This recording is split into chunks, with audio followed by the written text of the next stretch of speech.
Hello दोस्तों, कैसे हैं आप सभी। मैं सूरज यादव आपके अपने ही YouTube channel study mega point में आप लोगों का बहुत बहुत स्वागत करता हूं। तो दोस्तों, जैसा कि आप लोगों को पता होगा कि आज का जो सेशन होने वाला है IMREM के लिए होने वाला है, ठीक है। उससे पहले मैं आप लोगों को एक अपडेट बता देता हूं, या इसे कह सकते हैं एक सरप्राइज़ है आप लोगों के लिए। इसको मैं बताना चाहता हूँ। इससे आप लोग इलेक्ट्रिकल सिक्स सेमेस्टर में जो कोर्स है वो लॉन्च हो चुका है। इसकी जो फीस है मात्र 349 रुपये है। अगर कूपन कोड सूरज19 यूज करते हैं तो इसमें आप लोगों को 51 रुपये का तुरंत ऑफ मिल जाएगा। इलेक्ट्रिकल फिफ्थ सेमेस्टर की जो क्लासेस होंगी वो बिल्कुल फ्री होंगी। आप लोगों की आज की जो क्लास होने वाली है IMREM की है। तो चलिए दोस्तों देखते हैं, और आप लोग प्ले स्टोर से स्टडी मेगा पॉइंट ऐप को डाउनलोड कर लीजिए, ठीक है। चलिए देखते हैं हमारा जो टॉपिक। तो दोस्तों आज हम देखते हैं, इसका पहले सिलेबस देख लेते हैं, उसके बाद आप लोगों को बताते हैं, ठीक है। सिलेबस को हमने आप लोगों को बता दिया है। यहाँ पे देखेंगे, यहाँ पे हम आज जो आप लोगों से डिस्कस करने वाले हैं चैप्टर 1 है टूल्स एंड एसो सीरीज़ है। इसमें हम आज डिस्कस करने वाले हैं टूल्स क्या होता है, एसो सीरीज़ क्या होती है, इंस्ट्रूमेंट क्या होते हैं, और यहाँ पे देखेंगे इंस्टॉलेशन क्या कैसे करते हैं, मेंटेनेंस एंड रिपेयर वर्क क्या होता है, और यहाँ पे देखेंगे नॉलेज ऑफ इलेक्ट्रिसिटी रूल्स क्या होते हैं, ठीक है। तो इनको आज देखने वाले हैं दोस्तों, तो बने रहिए। चलिए देखते हैं आज के सेशन में। तो इस सेशन में हम आप लोगों से बात करने वाले हैं IMREM में आप लोग बहुत ही हंसते हंसते सारी चीज़ों को सीख जाएंगे। बहुत ही सिंपल सब्जेक्ट है, बस इसके जो पॉइंट्स हैं, जो इनके शब्द हैं, उनको आप लोग बहुत ही अच्छे से ध्यान में रखिएगा। उसके बाद आप लोग सारी चीज़ों को समझ जाएंगे, ठीक है। तो यहाँ पे इलेक्ट्रिकल सिक्स सेमेस्टर का जो सब्जेक्ट है installation maintenance and repair of electrical machine and equipment, ये इतना बड़ा सब्जेक्ट का नाम है। इसको छोटा रखने के लिए हमने क्या बोल दिया, IMREM बोल दिए हैं, ठीक है। चैप्टर 1 हमने बताया भाई टूल्स एंड एसो सीरीज है। आप लोगों का यह जो पेपर होगा 50 नंबर में आने वाला है, जिसमें आप लोग अगर थोड़ा सा भी मेहनत कर लेते हैं तो आप लोगों को 40 से 45 नंबर लाने से कोई नहीं रोक सकता, क्योंकि ये बहुत ही स्कोरिंग सब्जेक्ट है भाई। इसमें आप लोग जितना ही चीज़ें लिखेंगे उतना ही आप लोगों को नंबर मिलने वाला है, ठीक है। तो दोस्तों आप लोगों से पहले यहाँ पे देखेंगे, इसके सब्जेक्ट चैप्टर के नाम से ही आप लोगों को पहले पता करना चाहिए टूल्स होता क्या है। टूल्स के बारे में आप लोग जानते होंगे, जैसे कि बोला जाए कि जो हमारा हथौड़ा है, चाकू हो गया, छैनी हो गया, और जो भी इक्विपमेंट हैं जो आप लोग जानते हैं, स्क्रू ड्राइवर जानते होंगे, सलाई रिंच जानते होंगे, खेसारी लाल भी बोलता है सलाई रिंच, तो आप लोग जानते भी होंगे। और यहाँ पे हम इन्हीं सारी चीज़ों को हम क्या कहेंगे, टूल्स कहेंगे, ठीक है। आशा करता हूँ कि आप लोगों को टूल्स के बारे में पता हो गया होगा। अब एसो सीरीज का मतलब क्या होता है, इसको भी अभी बहुत ही डिटेल में हम जानते हैं, ठीक। इसमें एसो सीरीज में क्या होगा कि जैसे भी हमारे सारे इलेक्ट्रिकल इक्विपमेंट जो होंगे उनके द्वारा हम जो भी चीज़ें बनाएंगे उसको हम उनके समूह को क्या बोल देंगे, एसो सीरीज बोल देंगे। इलेक्ट्रिकल एसो सीरीज बोलते हैं आप लोग, ठीक। इस प्रकार से आप लोग कह सकते हैं। चलिए दोस्तों यहाँ पे हम टूल्स की बातें कर लेते हैं। टूल्स क्या होता है, यहाँ पे देखेंगे टूल्स यह एक क्या होता है, उपकरण होता है, यानी उपकरण मतलब औजार होता है, ठीक है। इसके द्वारा हम किसी भी भारी काम को क्या कर सकते हैं, आसानी से कर सकते हैं टूल्स के द्वारा। जैसे आप लोग बता सकते हैं, जैसे हमें इस पेन को हमें पीटना होगा तो आप हैमर की सहायता यानी हथौड़े की सहायता से क्या कर सकते हैं, इसे बहुत ही आसानी से पीट सकते हैं। अगर इसी को अपने हाथ से करना होगा तो आप लोगों को बहुत मेहनत लग जाएगा, ठीक है। इसलिए हमने क्या बनाया है अपने लिए टूल्स, यानी हमारा जो काम क्या हो जाए, आसानी से हो जाए, यानी हमारा जो काम है उसको आसानी से करने के लिए हम किसी भी प्रकार के टूल्स की आवश्यकता हमें पड़ती है, जिससे हमारा जो वर्क है वो क्या हो जाता है, आसानी से हो जाता है, ठीक है। तो यहाँ पे हमारी बात टूल्स में ये है कि जो टूल्स है ये क्या कर देगा, आपके वर्क को क्या कर देगा, आसानी प्रदान कर देता है, ठीक है। जैसे आप लोग देख सकते हैं हथौड़ा है, चाकू के द्वारा आपका किसी को मर्डर करना होगा तो बहुत ही आसानी से कर सकते हैं, लेकिन वह हमें मर्डर करने के लिए नहीं, जैसे हमें वायर हो गया उसको छीलने के लिए क्या करते हैं, चाकू का यूज कर लेते हैं। आरी मतलब होता है, आरी दो प्रकार की होती है, एक वुडन होती है, एक जो आपका आयरन वायरन वगैरह काटने के लिए यूज किया जाता है, तो उसको भी देख सकते हैं, ठीक है। स्क्रू ड्राइवर मतलब पेचकस होता है भाई। पेचकस को आप लोग जानते ही होंगे, क्या होता है पेचकस, जिसके द्वारा किसी हम नट या वो नट को क्या करते हैं, खोलते हैं, ठीक है। सलाई रिंच तो आप जानते ही हैं, आप लोगों को बताया भाई, खेसारी भी कहता है सलाई रिंच, आप लोग इसके आगे जानते ही होंगे। चलिए दोस्तों आगे बात करते हैं। यहाँ पे हम देखेंगे कारपेंटर टूल्स। कारपेंटर मतलब होता है बढ़ई, टूल्स मतलब होता है उपकरण, यानी जो बढ़ई उपकरण यूज करता है उसे ही हम क्या कहेंगे, कारपेंटर टूल्स कहेंगे, ठीक है। अब बात करते हैं बढ़ई अपने कार्यशाला में, देखेंगे यहाँ पे बढ़ई अपने कार्यशाला में बहुत सारे उपकरणों का प्रयोग करता है जो निम्न है। हथौड़ा भी यूज करता है, जैसे कि आप लोग जानते हो खुरपी तो आप लोग जानते ही होंगे, अगर उसको धार दिलवाना होता है उसमें तो आप लोग बढ़ई के यहाँ ले जाते हैं और वो क्या करता है, पहले गर्म आग में डालता है, मतलब आग में डालता है, जैसे हमारा जो लोहा वाला पार्ट है वो गर्म हो जाता है, एकदम लाल हो जाता है, तो हथौड़े की सहायता से वो पीट कर उसमें क्या देता है, धार देता है। तो आप लोग जानते हैं हथौड़ा का वर्क जान गए होंगे। छैनी क्या होता है, छैनी के द्वारा आप लोग जानते हैं पत्थर को काटा जाता है। आरी जानते ही हैं आप लोग, आरी से क्या करते हैं आप लोग, आरी से आप लोग लोहा हो गया या फिर लकड़ी को काटते हैं। चीजल, चीजल तो आप लोग जानते हैं, आप लोग अगर वर्कशॉप तो पढ़ा ही भाई, आप लोग भूल गए होंगे, लेकिन चीजल आप लोग जानते होंगे जिसके द्वारा वुड को छीला जाता है। ठीक है, इतनी सारी चीज़ें आप लोग देख सकते हैं। बहुत सारी चीज़ें होती हैं बढ़ई का जो उपकरण होता है, बहुत सारी चीज़ें होती हैं, इनमें हमें केवल इतनी ही चीज़ें जाननी है। ठीक है, हमें एक ओवरव्यू लेना है कि शब्दों के बारे में जानना है। ठीक है स्टूडेंट्स, अब जानते हैं विद्युतीय औजार। अगर आप लोग इलेक्ट्रिकल इंजीनियर हैं तो आप लोगों को पता होगा कि जो इलेक्ट्रिकल टूल्स हैं वो क्या क्या होते हैं। आप लोग इलेक्ट्रिकल टूल्स में आप लोग वायर को ले सकते हैं, केबल कटर को ले सकते हैं, स्क्रू ड्राइवर ले सकते हैं, टेस्टर ले सकते हैं, और सारी चीज़ें हैं, आप लोग उनको देख सकते हैं।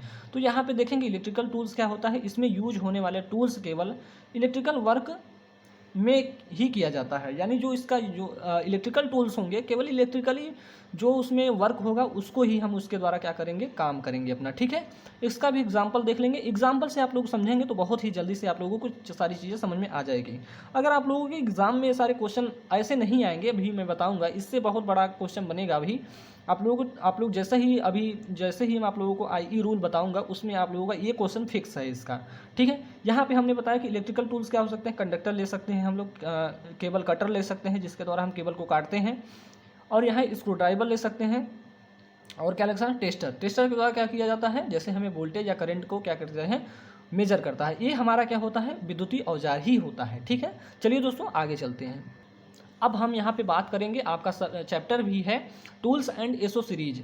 एसो सीरीज मतलब होता है सहायक उपकरण। सहायक उपकरण कौन कौन से हो सकते हैं भाई, आप लोग जानते हैं किसी भी इलेक्ट्रिकल इक्विपमेंट का जो चीज़ें हमारी हैं, जैसे हमारा स्विच हो गया, सॉकेट हो गया, क्लिप हो गया, होल्डर हो गया, प्लग हो गया, फ्यूज हो गया, MCB हो गया, सर्किट ब्रेकर हो गया, ये सारी चीज़ें क्या हैं, इलेक्ट्रिकल की एसो सीरीज है भाई। इस बात को आप लोग ध्यान में रखेंगे। ठीक है, तो क्या कहा हमने कि एसो सीरीज क्या हो सकती है, जैसे आप लोग कह सकते हैं स्विच हो गया, सॉकेट हो गया, यहाँ पे लिखा हुआ है स्विच हो गया, आपका सॉकेट हो गया, क्लिप हो गया, होल्डर हो गया, प्लग हो गया, फ्यूज, MCB, सर्किट ब्रेकर, आप लोग और सारी चीज़ें जैसे स्विच जानते ही होंगे, वो भी स्विच तो इसमें है ही।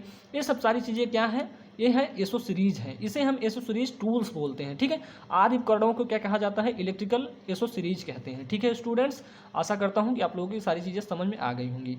अब मैंने यहाँ से एक बार फिर से बता देता हूँ कि एसो सीरीज का अर्थ होता है जो भी हम इलेक्ट्रिकल वायरिंग में यूज करते हैं, इलेक्ट्रिकल वायरिंग में यूज कर सकते हैं, या फिर और कहीं भी, जैसे इलेक्ट्रिकल में ही हम यहाँ पे वायरिंग में जो यूज कर लेते हैं उसको हम बोल सकते हैं एसो सीरीज। ठीक है, जैसे हमने इलेक्ट्रिकल वायरिंग में क्या क्या यूज किया है, स्विच किया, जैसे यहाँ पे देखेंगे स्विच हो गया, सॉकेट हो गया, क्लिप हो गया, होल्डर हो गया, प्लग हो गया, फ्यूज हो गया, MCB हो गया, सर्किट ब्रेकर हो गया।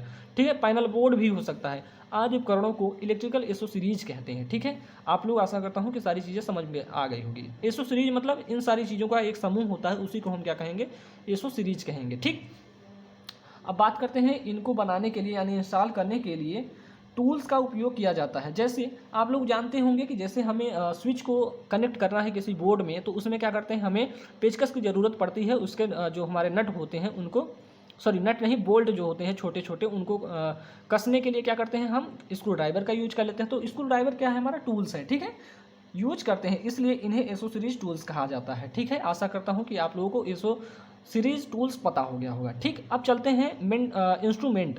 आप लोगों ने पढ़ा होगा, EIM में पढ़ा होगा इंस्ट्रूमेंटेशन। ठीक है, इंस्ट्रूमेंट मतलब होते हैं, जैसे आप लोग CT-PT देख सकते हैं, ये क्या है, इंस्ट्रूमेंट ट्रांसफार्मर है। ठीक, आप लोग जानते हैं। ये चीज़ यहाँ पे ध्यान में रखना है कि इंस्ट्रूमेंट क्या होता है। यह एक ऐसी, देखेंगे यहाँ पे बहुत ही सिंपल वे में आप लोगों को बताऊंगा, यह एक ऐसी डिवाइस होती है जिसके द्वारा हम क्या करते हैं, करंट, वोल्टेज, पावर हो गया, फ्रीक्वेंसी हो गया, टेम्परेचर हो गया, इन सारी चीज़ों को क्या करते हैं, मेजर करते हैं। जैसे इंस्ट्रूमेंट के द्वारा ही हम क्या करते हैं, इन सारी चीज़ों को मेजर करते हैं। अब आप लोग ध्यान रखते हैं कि जो करंट होता है, करंट को मापने के लिए हम अमीटर का यूज करते हैं। ये क्या है, हमारा इंस्ट्रूमेंट है। ठीक, वोल्टेज को मेजर करने के लिए हम वोल्टमीटर का यूज करते हैं, ये क्या है, हमारा इंस्ट्रूमेंट है। ठीक, पावर को मेजर करने के लिए हम क्या करते हैं, वाटमीटर का यूज करते हैं, ये हमारा क्या है, इंस्ट्रूमेंट है। फ्रीक्वेंसी को मेजर करने के लिए हम फ्रीक्वेंसी मीटर का यूज करते हैं, वो भी क्या हमारा है, इंस्ट्रूमेंट है। आशा करता हूँ कि आप लोगों को ये सारी चीज़ें समझ में आ गई होगी। ठीक है, चलिए बात करते हैं इंस्टॉलेशन। संस्थापन को आप लोग जानते होंगे। संस्थापन मतलब ये होता है कि जैसे आप लोग कोई मोटर लाए हैं, उसको आपने कोई बेस बनाया है, उस पर बहुत ही अच्छे तरीके से क्या कर दिया, स्थापित कर दिया। यानी अब वो हमारा किसी भी प्रकार का उसमें अगर हिलने डुलने, यानी कि जैसे कि हमने उस पर स्थापित कर दिया है, तो वो हमारी जो मोटर है बहुत ही अच्छे वे में चलेगी। ठीक है, तो उसी को हम कहते हैं इंस्टॉलेशन। ठीक है, यानी हमारी जो मशीन है वो उसको एक निश्चित स्थान पर स्थापित करना ही हमारा क्या कहलाता है, इंस्टॉलेशन कहलाता है। ठीक है, यहाँ पे देखेंगे किसी मशीन, जैसे मशीन क्या हो सकता है, मोटर हो सकता है, जनरेटर हो सकता है, या फिर हमारा सब स्टेशन हो सकता है। जो यहाँ पे हम मशीन नहीं बोलेंगे तब, अगर सब स्टेशन को बोलेंगे, या किसी सब स्टेशन को एक निश्चित स्थान पर स्थापित करना ही इंस्टॉलेशन कहलाता है या संस्थापन कहलाता है। ठीक है, कुछ ऐसे बोल सकते हैं। ठीक, अब इस प्रकार से आप लोग जान गए होंगे कि जैसे हमारा कोई मोटर हो गया या जनरेटर हो गया, उसको एक निश्चित स्थान पर स्थापित करना ही हमारा क्या कहलाता है, क्या कहलाता है, संस्थापन यानी इंस्टॉलेशन कहलाता है। ठीक है स्टूडेंट्स, चलिए अब बात करते हैं इसमें थोड़ा, जैसे में बात करते हैं इसका एग्जांपल क्या हो सकता है। जैसे मोटर को किसी स्थान किसी बेस पर स्थापित करना। ठीक, ये क्या हो गया, हमारा इंस्टॉलेशन हो गया। किसी सब स्टेशन के संस्थापन यानी इंस्टॉलेशन में कई टूल्स या एसोसीरीज व इंस्ट्रूमेंट की आवश्यकता होती है, इसको भी हम क्या बोल सकते हैं, इंस्टॉलेशन बोल सकते हैं। अब जैसे हमारे जो इंस्ट्रूमेंट होंगे क्या क्या होंगे, कंडक्टर होगा, ट्रांसफार्मर हो गया, किसमें, जो हमारा सब स्टेशन की बात की जा रही है, किसी सब स्टेशन के लिए बोला जा रहा है। ठीक है, तो यहाँ पे क्या हो सकता है, कंडक्टर हो सकता है, क्या हो सकता है, ट्रांसफार्मर हो सकता है, रिले हो सकता है, सर्किट ब्रेकर हो सकता है, आइसोलेटर हो सकता है, इंसुलेटर हो सकता है। ठीक है, इतनी सारी चीज़ें हो सकती हैं। ठीक, अब बात करता हूँ यहाँ पे इलेक्ट्रिकल वायरिंग भी एक प्रकार का क्या है, इलेक्ट्रिकल इंस्टॉलेशन है। ठीक है, तो वायरिंग भी हम जैसे करते हैं, तो एक जो हमारे एसोसीरीज हैं या टूल्स हैं, इनकी सहायता से क्या करते हैं, इन सारी चीज़ वायरिंग को भी इंस्टॉल करते हैं। ठीक है, यानी संस्थापित करते हैं, एक दीवार पे कर सकते हैं या कहीं भी कर सकते हैं। ठीक, चलिए दोस्तों आगे चलते हैं। आगे चलने से पहले मैं आप लोगों से एक रिक्वेस्ट करूंगा कि अगर आप लोग इस चैनल पे नए हैं भाई, तो चैनल को सब्सक्राइब कर लीजिए। और मैं आप लोगों से बताना चाहूँ, शुरू में ही बताना चाहता था कि आप लोगों की क्लासेस जो हैं, अब चैप्टर 1 की ही क्लासेस केवल होंगी। हर सब्जेक्ट से चैप्टर 1 की क्लासेस है, डेमो क्लास है, आप लोग समझ सकते हैं, ये डेमो क्लास है। इसके बाद सारी क्लासेस आप लोगों की ऐप पे होंगी। ठीक है, तो जो भी स्टूडेंट अभी तक ऐप को डाउनलोड नहीं किए हैं, आप लोग डिस्क्रिप्शन में जाएंगे, लिंक मिल जाएगी आप लोगों को, वहाँ से आप लोग डाउनलोड कर सकते हैं। ऐप पे क्लासेस होंगी, ऐप पे ही सारी PDF मिलेंगी आप लोगों को। और चैप्टर 1 का ही केवल एक मतलब आप लोगों को पूरा चैप्टर 1 का डेमो क्लास चलेगा। हर सब्जेक्ट से एक चैप्टर का डेमो क्लास होगा। ठीक, इसमें आप लोग सारी चीज़ें देख सकते हैं। उसके बाद आप लोगों की जो भी क्लासेस होंगी आप लोगों को ऐप पे मिलेंगी। ठीक है, आपको सभी स्टूडेंट को ऐप को डाउनलोड कर लेना है भाई, और उस पर रेटिंग भी आप लोग कर दीजिएगा, 5 स्टार 2 स्टार जैसा भी आप लोगों को लगता हो ऐसा कर सकते हैं। अब बात करते हैं स्टूडेंट्स यहाँ पे मेंटेनेंस को आप लोग जानते हैं, मरम्मत किससे कहते हैं। यहाँ पे आप लोगों का एक टॉपिक है मेंटेनेंस एंड रिपेयर वर्क। इसमें होता क्या है, अब पहले हम एक एक टॉपिक को समझते चले जाएंगे, उसके बाद आप लोगों को लिखना बहुत ही आसान हो जाएगा।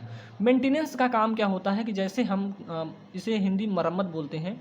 जैसे हमारा कोई मशीन हो गया, उसको बहुत ही अच्छे वे में हमें काम करवाना है, तो उसका हमें मेंटेनेंस करना पड़ता है। ठीक है, मेंटेनेंस करने से क्या होगा कि हमारी जो मशीन हो गई या फिर कोई हमारा इक्विपमेंट है, वो बहुत ही अच्छे वे में क्या करता है, काम करने लगता है। ठीक है, उसमें क्या होते हैं, मेंटेनेंस ना होने से पहले क्या होता है, उसमें बहुत सारी लॉसेस होती हैं। ठीक है, यानी हानियाँ होती रहती हैं, जिसके कारण हमें क्या करना पड़ता है, मरम्मत करना पड़ता है। ठीक, आप लोग पहले अपनी साइकिल को लाएंगे, नई साइकिल होगी तो बहुत ही अच्छे से चलेगी, लेकिन उसका कोई एक पार्ट अगर ख़राब हो गया तो आप लोग क्या करते हैं, उसे मिस्त्री के पास ले जाते हैं, वो क्या करता है, मेंटेनेंस कर देता है, यानी उसका मरम्मत कर देता है, उसे जो उसमें इक्विपमेंट ख़राब होता है उसको बना देता है, तो आप लोगों की जो साइकिल है बहुत ही अच्छे वे में चलने लगती है। ठीक है, उसी को हम क्या कहेंगे, मेंटेनेंस कहेंगे। अब यहाँ पे देखेंगे तो वही चीज़ें सेम टू सेम हमने लिखी हुई है जो आप लोगों को बताई है। मेंटेनेंस का अर्थ है किसी इलेक्ट्रिकल मशीन, यहाँ पे हम बात कर रहे हैं मशीन की, यहाँ पे इलेक्ट्रिकल की बात करेंगे तो इलेक्ट्रिकल से रिलेटेड ही हमारी सारी बातें होनी चाहिए, साइकिल वगैरह, ये तो हम आप लोगों को एग्जांपल दे रहे हैं। ठीक है, किसी इलेक्ट्रिकल मशीन को पूर्ण रूप से चालन की स्थिति में बनाए रखने के लिए क्या करते हैं, जो कार्य किया जाता है, यानी जो हमारा मशीन हो या मोटर हो, जनरेटर हो या फिर हमारा कोई भी चीज़ हो या इक्विपमेंट हो कोई, उस पर जो भी कार्य किया जाता है उसको हम क्या कहते हैं, मरम्मत कहते हैं। ठीक है, या मरम्मत कहलाता है। यहाँ पे ध्यान रखेंगे कि मेंटेनेंस के द्वारा किसी मशीन को लॉसेस से बचाया जाता है। ठीक है, अगर आप लोग जैसे हमारा ट्रांसफार्मर हो गया, उसमें लॉसेस ज़्यादा आ रहा है, तो उसको क्या करते हैं, 5-6 महीने बाद क्या कर देते हैं, जैसे कि इसका जो मेंटेनेंस है ट्रांसफार्मर का 5 से 6 महीने पे कर देते हैं। ठीक है, अब बात की जाती है छोटे ट्रांसफार्मर की। बड़े ट्रांसफार्मर में भी ईयरली कर लेते हैं, और मंथली भी कर लेते हैं, ठीक है। तो जो जैसी हमें आवश्यकता होती है वैसा हम काम करते हैं, ठीक है। तो क्या कहा हमने, मेंटेनेंस के द्वारा मशीन में जो लॉसेस होती हैं उनसे बचाया जाता है, ठीक है। मेंटेनेंस करने के लिए निम्न प्रकार के औजार उपकरण उपयंत्र का यूज किया जाता है। अभी आप लोगों को सारी चीज़ें पता चल जाएंगी। जैसे आप लोग समझ सकते हैं कि जैसे हमें ट्रांसफार्मर की ऑयल टेस्टिंग करना है तो क्या करेंगे, मेगर का यूज कर लेंगे। इन सारे इक्विपमेंट को हम क्या कर सकते हैं, ये हमारे उपयंत्र हैं या औजार हैं, ठीक। अब कहेंगे रिपेयर। रिपेयर मतलब यहाँ पे लिखा हुआ है यानी पुनः रिपेयर, मतलब पुनः किसी चीज़ को हम मरम्मत करेंगे, उसी को हम क्या कहेंगे, रिपेयर कहेंगे, ठीक है। जैसे हमारा ट्रांसफार्मर अभी एक बार हमारा रिपेयर हो गया, अब उसे हमें एक महीने बाद या 2 महीने बाद या 1 साल बाद हमें क्या करना होगा, फिर से हम उसे रिपेयर करेंगे। उसमें गड़बड़ी होती रहती है, उसी को हम क्या कहेंगे, रिपेयर बोलेंगे, रिपेयर वर्क, ठीक है। यहाँ पे देखेंगे इसका मतलब होता है किसी मशीन को आई गड़बड़ी को ठीक करना होता है, ठीक है।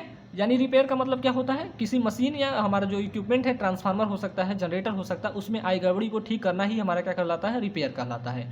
रिपेयरिंग हम महीने में भी कर सकते हैं, साल में भी कर सकते हैं, 2 साल में भी कर सकते हैं, ठीक है। जैसी हमारी आवश्यकता होगी उस प्रकार से हम रिपेयर करवाते हैं, ठीक है। मशीन पर पूरा कार्य करना ही रिपेयर कहलाता है, ठीक है। जैसे हमारी किसी भी प्रकार की फॉल्ट कंडीशन आई है हमारी मशीन पे, उस पर हम क्या करेंगे, पुनः कार्य करेंगे, उसको ही हम क्या कहेंगे, रिपेयर कहेंगे। अब बहुत ही इंपॉर्टेंट पॉइंट आता है दोस्तों, यह आपका सिलेबस का दूसरा पॉइंट है कि knowledge of Indian electricity rules, यानी भारतीय विद्युतीय नियम की जानकारी जो है, इसको आप लोगों को किस प्रकार से ध्यान में रखनी चाहिए, इसको मैं आप लोगों को बताऊंगा। वेरी वेरी इंपॉर्टेंट है, आप लोगों के एग्जाम में कई बार आया हुआ है, आ सकता है, क्योंकि अगले साल इसका जो पेपर हुआ था ऑब्जेक्टिव टाइप क्वेश्चन हुए थे, इस बार आने की संभावना है, ठीक है। प्रबल दावेदार है ये क्वेश्चन, इसको आप लोग ध्यान में रखेंगे। चलिए दोस्तों, आप लोगों को बता देता हूं कि आप लोगों को यहाँ पे जो ये विद्युत का जो नियम दिया है, इंडियन इलेक्ट्रिसिटी रूल दिया गया है, ये क्यों दिया गया है। तो आप लोगों को एक चीज़ ध्यान रखना है, अगर कोई नियम आता है तो उसमें हमें क्या करना होता है, उससे हमें क्या करता है, वो नियम हमें प्रोटेक्शन प्रदान करता है, ठीक है। वैसे ही जो हमारा भारतीय विद्युतीय नियम है, इसकी जो जानकारी देता है, हमारा नॉलेज मतलब करवाता है, ये क्या नॉलेज करवाता है कि आप लोगों को जो भी इसमें बताया जाएगा, उनके जैसे हमारे इसमें पैड हो गया, हमारे ग्लव्स हो गए, इन सारी चीज़ों को ही यूज करके हमें क्या करना है, विद्युतीय काम को करना है, ठीक है। जैसे आप लोगों को क्या करना है, किसी जैसे जो हमारी लाइन है वर्किंग कंडीशन में है, लाइन हमारी सप्लाई चल रही है, उस कंडीशन में आप लोगों को सप्लाई पे वर्क करना है, तो उस समय आप लोग ग्लव्स का यूज करेंगे। उसमें जो भी टूल्स यूज किए जाएंगे, चाहे पेचकस हो, चाहे हमारा प्लास हो, इन सारी चीज़ों को क्या करते हैं, यूज करते हैं, ठीक है। इन सारी चीज़ों को बचाने से मतलब कि इनको अवेयरनेस कराने के लिए हमारा क्या किया जाता है, इन्होंने एक नियम दिया है। वो नियम क्या है, यहाँ पे थोड़ा ध्यान में रखेंगे भाई, ठीक है। इन सारी जैसे कि अगर आप लोग ऐसा नहीं करेंगे तो आप लोग दुर्घटना हो जाएगी। इन सारी चीज़ों से बचाने के लिए अगर आप लोग ऐसा नहीं करते हैं, अगर आप लोग एक इलेक्ट्रिकल इंजीनियर हैं, तो अगर आप लोग ऐसा नहीं करते हैं तो इसके लिए आप लोगों को एक दंड विधान है या फिर इसमें कारावास भी हो सकता है, ठीक है। तो इस बात को ध्यान में रखेंगे, ये नियम है। भारत में इंस्टीट्यूट ऑफ इलेक्ट्रिकल इंजीनियर्स ने विद्युत संबंधी कुछ नियमें बताए, मतलब ये जो है इन्होंने क्या बनाया है, नियम बनाया है। एक इंस्टीट्यूट ऑफ इलेक्ट्रिकल इंजीनियर्स है, एक इंस्टीट्यूट है, इन्होंने ही ये नियम बनाया है, ठीक है।